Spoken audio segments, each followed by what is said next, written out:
Starfield appears to be Bethesda's biggest and most comprehensive title to date. There's so much official information about Starfield online that it's easy to miss or overlook some crucial details. In this video I'll cover 10 features which I believe many of you might not have heard about. Based on many comments on my videos, I can clearly see that these essential details have slipped past many of you. And additionally, at the end of the video we'll discuss an 11th feature that Bethesda has remained silent about and has only been hinted at occasionally. So stick around till the end of the video. After watching this, you'll have a clear understanding of what Starfield has to offer and what you can expect in-game when it releases on September 6th.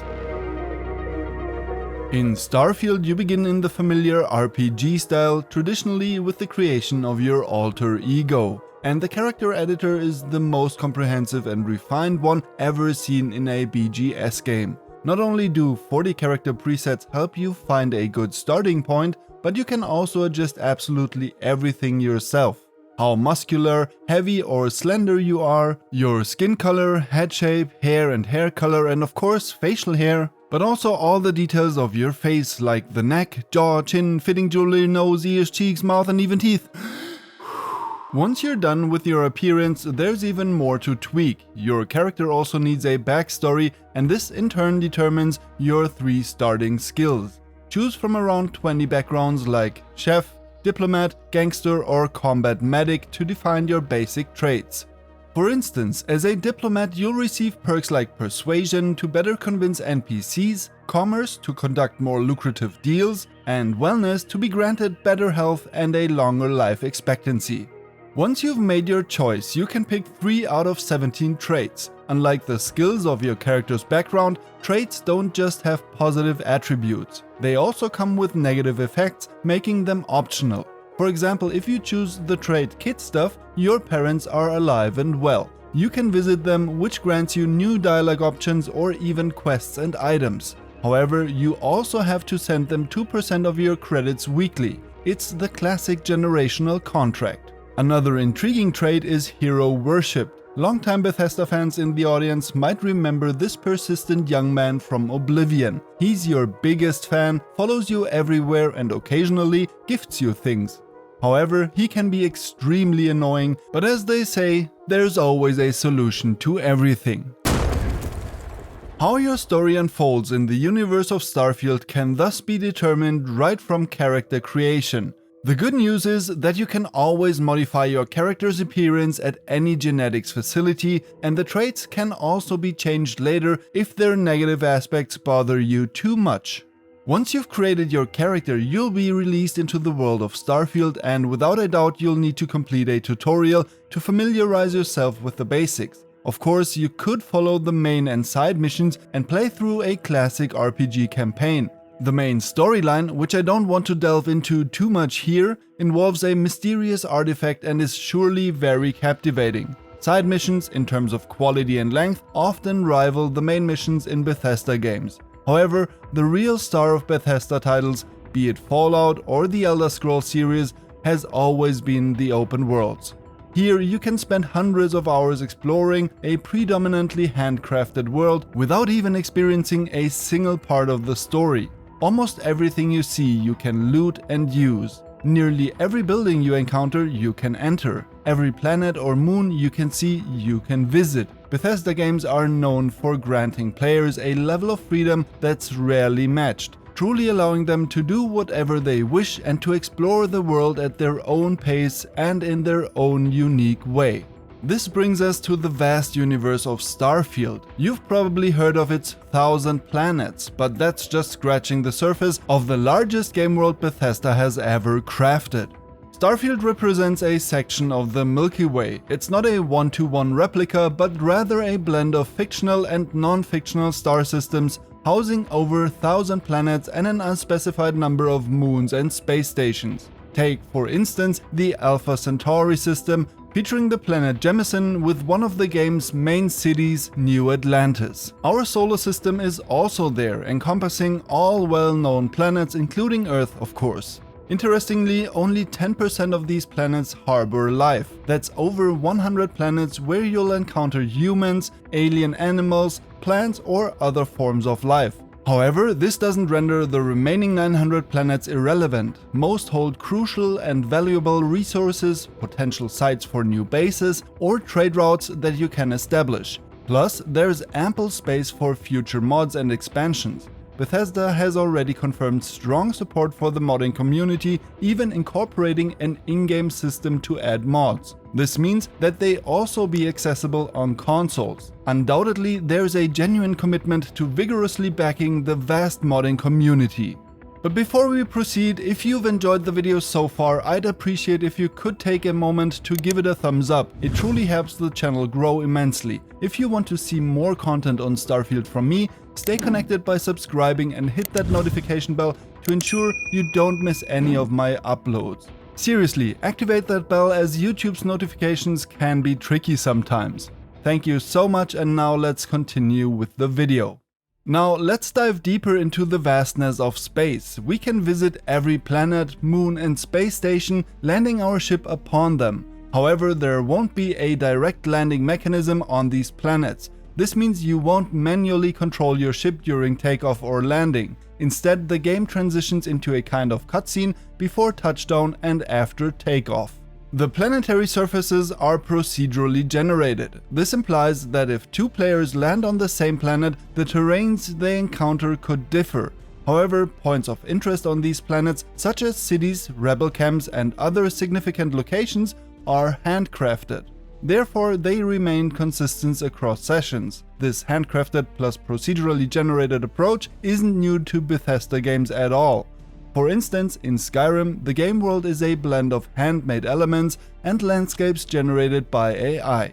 Once on the ground, you'll navigate on foot. As of the game's release, there won't be any terrestrial vehicles available. However, you'll have a jetpack, making exploration much easier and somewhat compensating for the lack of vehicles. Still, I genuinely hope that in the future, perhaps through mods, we might see various rovers or other vehicles roaming Starfield.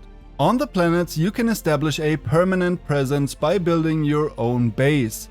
This can range from staking your claim by planting your flag on the ground, to a simple outpost, to something more substantial for resource extraction, helping you generate income. You even have the ability to set up trade routes between two planets, thereby making the resources of one planet available to another, or further processing them and thus establishing complete production chains. Think of it as passive income in space. The construction aspect of this is intricately designed, allowing for highly complex structures. However, Todd Howard has already confirmed that this endeavor can be relatively expensive. Still, as the game progresses, you can continuously expand on it. As long as you have the necessary financial means, nothing stands in your way of colonizing space.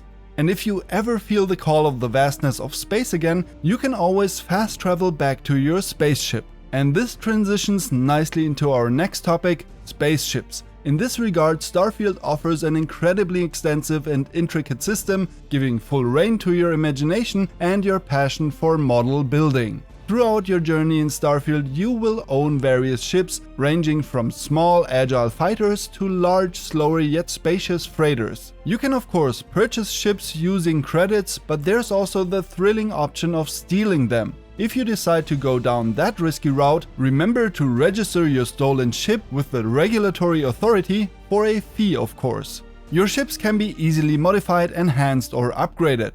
For instance, equip your vessel with a new laser for more firepower, or add an advanced jump drive for better mobility. When credits no longer matter to you, the shipbuilder feature will undoubtedly provide immense joy. With it you can add new cargo holds or a crew station to make room for new crew members. And if you feel truly adventurous, go all out and craft the wildest creations. The motto here is simple: anything goes as long as you can get it off the ground. But you don't have to undertake all these colossal ventures alone. As with past Bethesda titles, Starfield boasts a diverse ensemble of companions awaiting your acquaintance.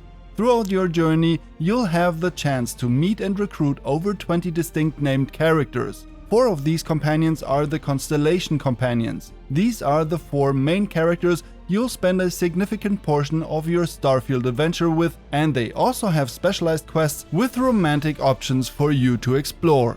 Each companion comes with their unique set of skills. For instance, you might recruit an astronaut who excels in piloting spaceships and aids you in space travel. Others might specialize in botany, medicine, or specific weaponry. Additionally, you have the choice to bring your companions along on your expeditions, assign them as crew members on your spaceships, or entrust them with the care of a base. I'm personally quite excited about the companions' quests. They promise to offer many memorable moments. Of course, space isn't all peace, joy, and pancakes. Your paths will often intersect with shady characters, hostile factions, and extraterrestrial threats. In Starfield, there are several major factions such as the Constellation, the United Colonies, the Freestar Collective, Ryujin Industries, the Xenofresh Corporation, and the Crimson Fleet. There are also various smaller groups, which might be religious factions or mercenary troops. Notable mentions include the Ecliptic Mercenaries, the Enlightened, House Varun, the Sanctum Universum, and the Spacers. Each of these factions has its own agenda and goals. If you find yourself standing in their way and your diplomatic skills or eloquence can't resolve the situation, conflicts and confrontations might arise. Even on planets not inhabited by humans, you'll encounter beings. Some might be indifferent to your presence, others might welcome you warmly, while a few might see you as a delightful midnight snack. To emerge victorious from these skirmishes, Starfield equips you with an array of both familiar and exotic weapons. The range spans from melee weapons like knives to handguns, shotguns, and even miniguns.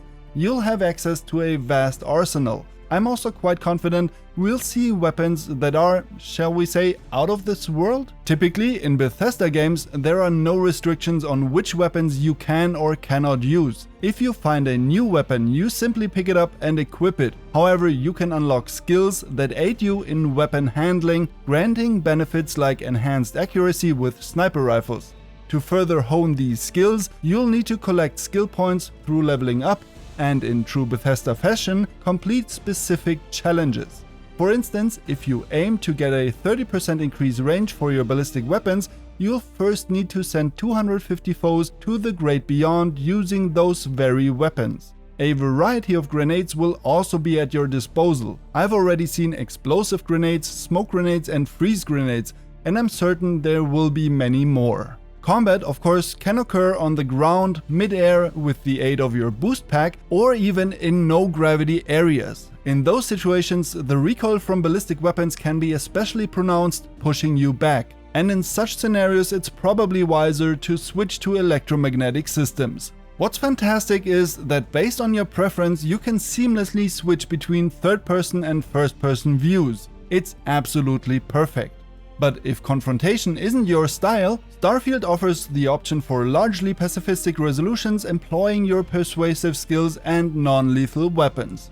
For those fond of stealth gameplay, Starfield has got you covered. Become an invisible shadow with your sneaking abilities, ambush and take out foes from behind or discreetly lighten their pockets. However, battles aren't confined to planetary surfaces. In the vast expanses of space, dangers lurk around every asteroid, so to speak. Whether it's rebels, space pirates, or even the interstellar police, all might have you in their crosshairs, seeking to tear you and your ship apart. Dogfights with agile rebel ships and epic space battles are par for the course in Starfield. And if you've ever wanted to channel your inner space Jack Sparrow, you can easily slip into the role of a pirate, ambush ships, seize them, board and even pilfer them. But a word of caution, if you're smuggling contraband en route to a fence, don't get caught or you might find yourself behind bars or at least coughing up a hefty bail.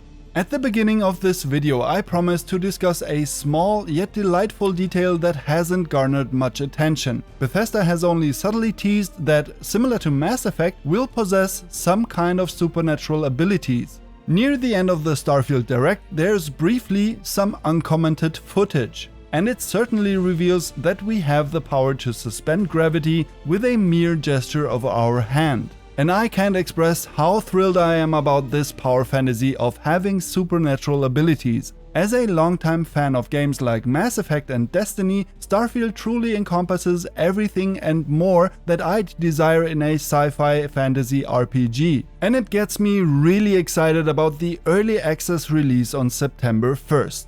I think it's clear that Starfield is jam-packed with awesome gameplay, fantastic role-playing fantasies, an incredible world and such a variety of activities that there is little chance of us getting bored anytime soon. I'm curious if there were any insights for you in this video. Please let me know in the comments below. And if you enjoyed and resonated with this video, I'd appreciate a thumbs up. Otherwise, I wish you all an awesome day and I'll catch you in the next one.